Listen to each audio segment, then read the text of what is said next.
What's going on, everybody? It's David from the 80s, and you are now entering the Cinema Chop Shop, so park your ass right there. And while you're there, don't forget to hit the like, the share, and the subscribe button. Also, if you check the link below, you see a Patreon account.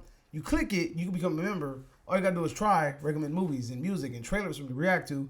So click the link. Now, with that being said, we're here today to give you that spoiler version of the No Way Home Spider-Man movie, right? So, let's go ahead and get into it. If you're here for spoilers, I am here to deliver. So if you're not here for spoilers, I have a spoiler-free video, and it's out there. Go ahead and click it. I'll drop a link somewhere in here. All right, so spoilers. Toby and Andrew show up in the film. Everybody's been talking about it. Everybody's been assuming it. Leaks, stories. People are talking about they took photos on set. I guess it ended up being true, because these mofos were actually in the movie. I mean, technically, logically, you could kind of look at the film, and you can see the fact that they got Alfred Molina, they got Jamie Foxx, and they got all these other characters in the movie. You can kind of get an idea, like, okay, well, they're possibly in this movie. It will only make sense. And then the fact that, you know, Tom Holland's Spider-Man was getting his ass beat, like, throughout this movie. Green Goblin whooped his fucking ass. But we're going to talk about that later. Anyway, they're in the movie.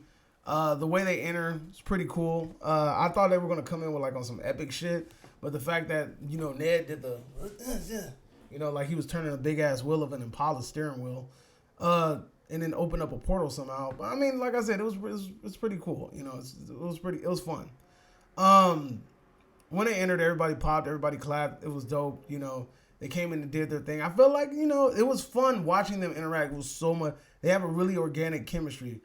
It got a little too jokey at times, but at the same time, it was still cool. You know, they even did the whole little meme thing, the whole pointing thing in the laboratory. Like that was off of the meme. And it was really cool that they tried to give every character even redemption, even though it's not their fucking movie. So it was pretty cool. They kind of gave them a way to kind of redeem themselves from the other movies. You know, Andrew Garfield got a chance to save the chick. You know, Tobey Maguire got a chance to, like, you know, shepherd somebody in from preventing Tom Holland from completely wrecking his mofo Green Goblin. And William Dafoe did a fucking amazing job at being a fucking total villain. He embodied the role of Green Goblin. Like I said in my spoiler-free review, I appreciate everything that he did. He honestly, he rocked that shit. Like, hands down. Green Goblin was a fucking man. I did not think he was going to be the center focus of this movie. Didn't think he was going to be the main villain, but he completely rocked that shit. It's funny that Aunt May delivers the "with great power comes great responsibility" line. And me and my wife just looked at each other and fucking rolled our eyes, because we just couldn't believe that shit just came out of her mouth. I didn't expect her to die, but at the same time, after she uttered those words, I was kind of okay with her dying. I was okay. You expect her to die? I didn't think she was going to die. Okay, I had a feeling that she was going to die once Green Goblin went like all evil and shit. And I was like, okay, this is going to be the shit that pushes Peter over the edge, right? This is going to make him become an adult. Because, you know, Peter needs something to push him to become an adult. Like Uncle Ben's death wasn't enough or whatever. Whatever, right? I guess that's not in this version of Spider-Man. Anyway, that's not the point. The point is, we finally get Tom Holland to man the fuck up, you know? And I'm not going to lie. I was pretty hyped about the old school Spider-Man costume showing up at the end of the movie. That shit looks straight like it came out of the 90s cartoon. He had the complete get up and looked just like he did in the 90s cartoon.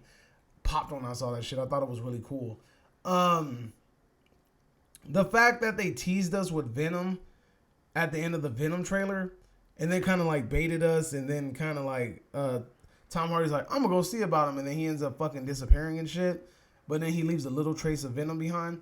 So, I mean, there's that idea that Spider-Man could possibly become a symbiote later.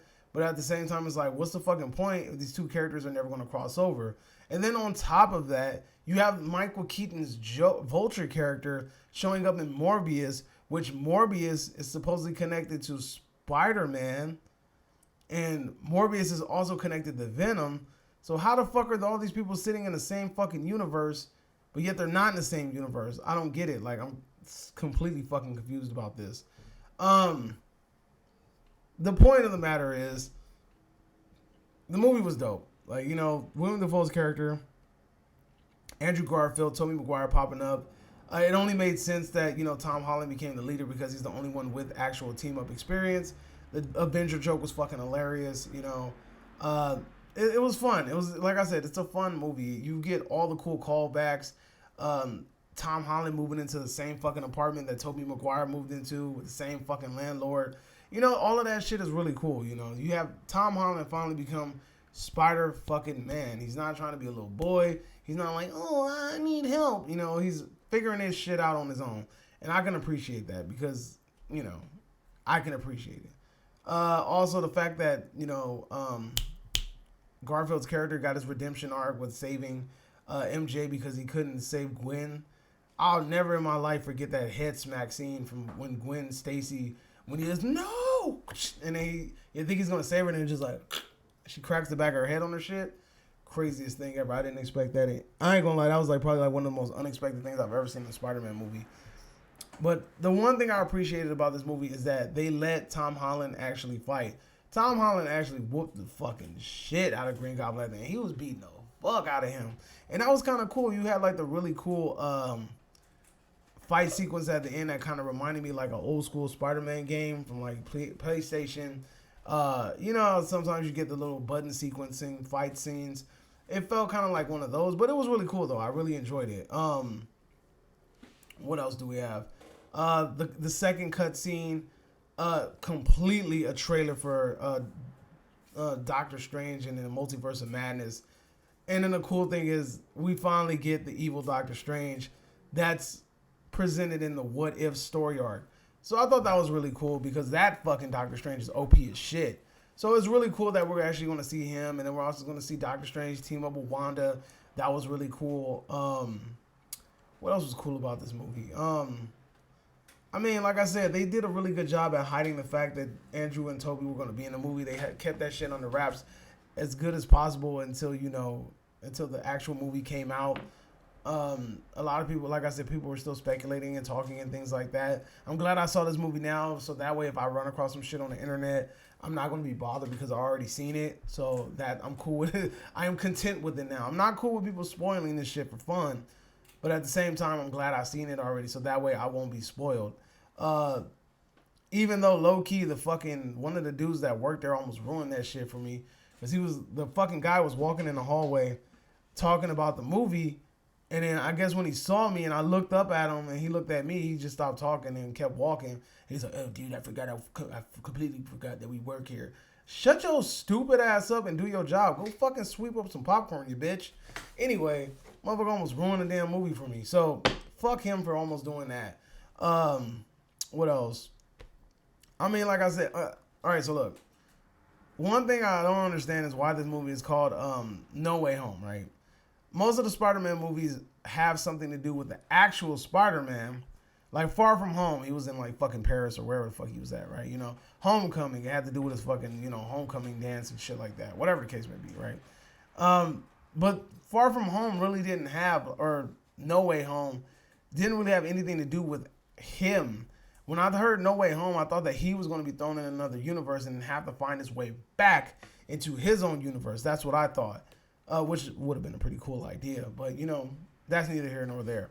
But it was more like the other Spider-Mans and the other characters had no way home, even though they really did, because Doctor Strange was about to send them back to their universe and, like, you know, to die, apparently. And then Peter Parker was upset that they were going to die. He wanted some sort of redemption arc. Again, it was cool that all these characters have their redeeming arcs and shit, you know. It was cool to see Dr. Octopus on the side of good, you know. It was cool. It was cool. Overall, like I said, I had so much fun with this movie. It's completely fan servicey all the way through. We even have Jamie Foxx crack a joke that's like hinting at Miles Morales, which is pretty cool. There was also, you know, and then we got Daredevil. Daredevil from the fucking Netflix series is now canon, apparently, you know. Even though there's already been talks about it and they said that he was going to be in the movie a long time ago, it's really cool to actually see that he's in the movie. So Daredevil is now canon to the MCU, everybody, if you don't know already, you know.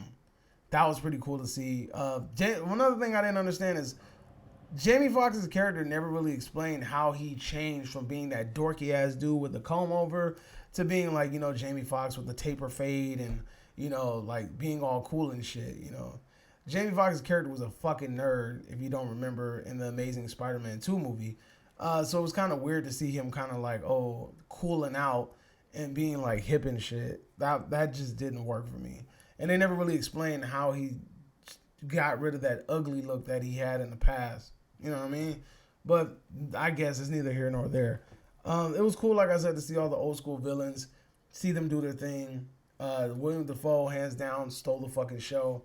It was cool to see Tom Holland actually whoop some ass and actually act like a fucking Spider-Man. He kind of reminded me of Tobey in so many scenes, like the look of him. But it was cool to see the classic Tobey, Andrew Garfield, all of that good stuff, man. The team up, it was really cool. Let me know in the comment section down below if you guys feel the same way that I feel.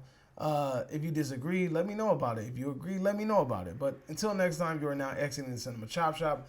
Hope you guys are having a magnificent day. Adios, home skillets.